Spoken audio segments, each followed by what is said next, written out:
სოფელ ერისიმედის მცხოვრებლები კი თავს დავიწყებულებად თვლიან აზერბაიჯანის საზღვრისპირა სოფელში წყლისა და გზის პრობლემები დაარსების დღიდან აქტუალურია, როგორც ცხოვრობენ საქართველოს ერთ კიდეში. ერისიმედელების ყოფის შესახებ ქეთი ფარცხალაძე კი ამბობთ. ერისიმედი აზერბაიჯანთან მდებარე საზღვრისპირა სოფელია. ის საზღვართან ერთადერთი მისადგომია, ამიტომ უსაფრთხოების თვალსაზრისით განსაკუთრებული ზომებია მიღებული.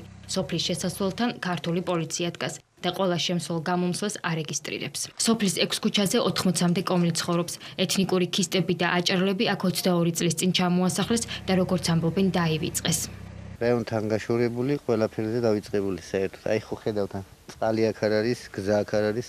3 დღეს სტუმრე იმყავს, ვერაფრით ვერ წავიყვანი. და დღეს ხალხმა შეგრიბა ფული რაღაცა თუ რა ჩაუცხეს ლაგად და იმით წავიდე. 3 დღე ვერ წავიდა ვერავინ. რატო? არ არის საშუალება ტრანსპორტი არ აქვს. გზები არ აქვს. სოფლის მეურნეობა ერისიმედელების ერთადერთი საქმიანობა და შემოსავლის ერთადერთი წყაროა. ყავთ ფრინველი, საქონელი და მოჰყავთ ხორბალი. თუმცა დაუკანონებელი მიწები დამატებით პრობლემებს ქმნის. როგორც ადგილობრივები ამბობენ, მათ 2 წლის წინ ნაკვეთების ნაწილი ჩამოერთვათ. აზერბაიჯანული სოფლებით შემოსაზღვრულ პერიმეტრზე მოსახლეობას საქონლის დაცვაც უჭირს. სასაზღვრო ზოლი მავთულ ხართებითაა გავლებული, რაც საქონლის აზერბაიჯანულ მხარეზე გადასვლას ვერ აკავებს. რაც წავიდა ამ სოფლის დანაკარგები უკან აღარ დაბრუნებულა მიხდი. ჩემს გარდა ბევრია გოგოები. ზოგს დაუკარგია 100 სული და უკან ძირი 100 სული. მოაბარგა საზღვრო ზონას და კარგად გვცავთ ჩვენ თათრებს.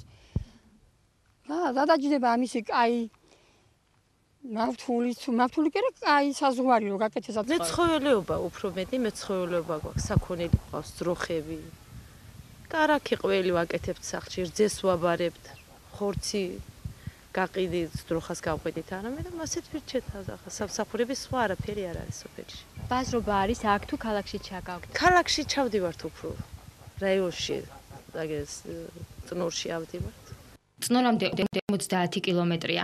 სამარშრუტო ტაქსი არ დადის.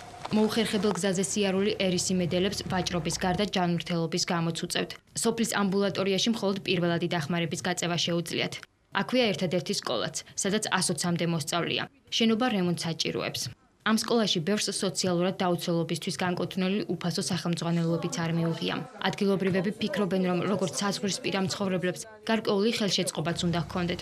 რეალურად კი ყურადღებასაც ვერ იღებენ.